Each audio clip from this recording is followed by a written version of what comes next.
Assalamualaikum warahmatullahi wabarakatuh. Salam jas merah.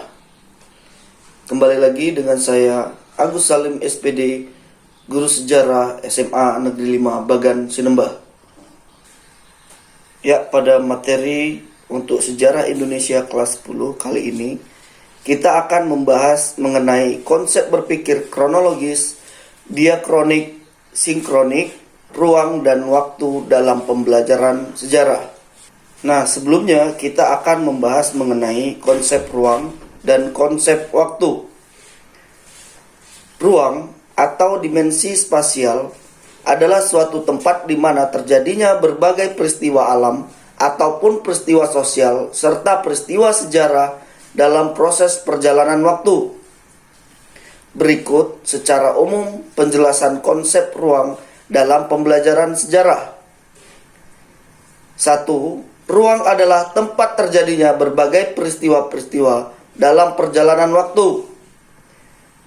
2. Penelaahan suatu peristiwa di mana berdasarkan dimensi waktunya tidak bisa terlepaskan dari ruang waktu terjadinya peristiwa tersebut.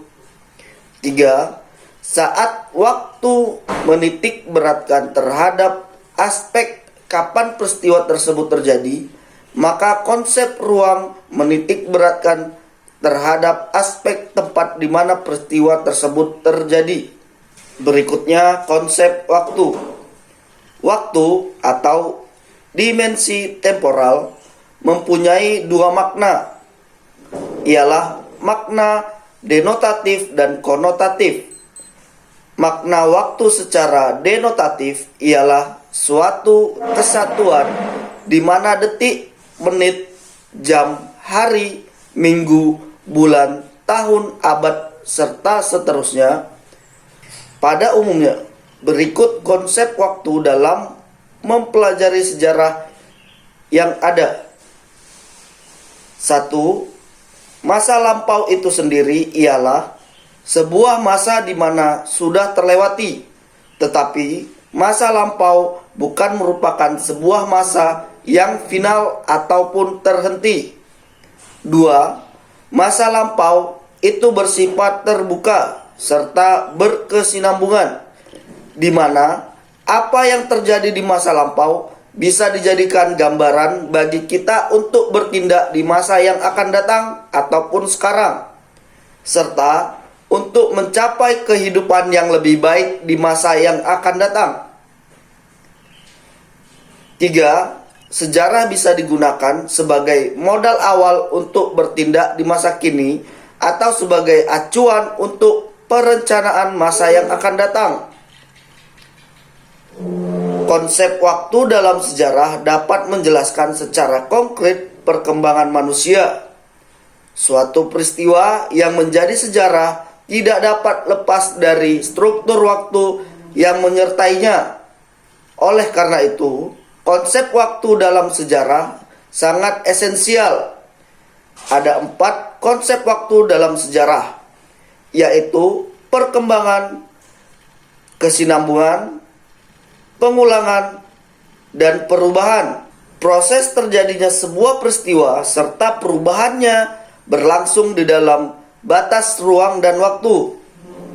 Suatu kejadian bisa diamati berdasarkan dimensi ruang, dimensi waktu, serta dimensi manusia. Berdasarkan dimensi ruang, suatu peristiwa mempunyai batas-batas tertentu. Berdasarkan dimensi manusia, manusia menjadi objek serta subjek dari peristiwa tersebut. Berikut keterkaitan konsep ruang dan waktu dalam mempelajari sebuah sejarah. 1. Konsep ruang dan waktu ialah sebagai unsur penting di mana tidak bisa dipisahkan dengan kehidupan manusia sebagai subjek atau pelaku sejarah. 2. Segala bentuk aktivitas manusia pasti berlangsung bersamaan terhadap tempat dan waktu kejadian. Berikutnya kita memasuki konsep berpikir diakronik dan sinkronik. Istilah dari kata diakronik ini sendiri sebenarnya adalah dari istilah bahasa Yunani.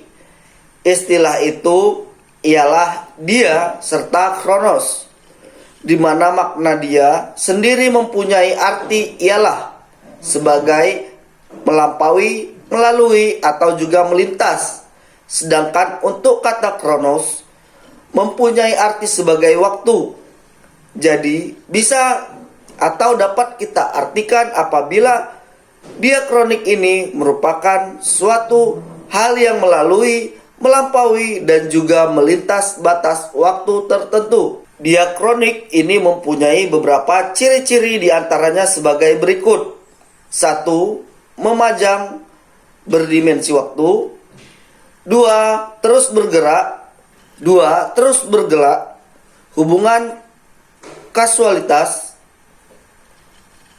3. Sifatnya naratif, berproses, serta bertransformasi.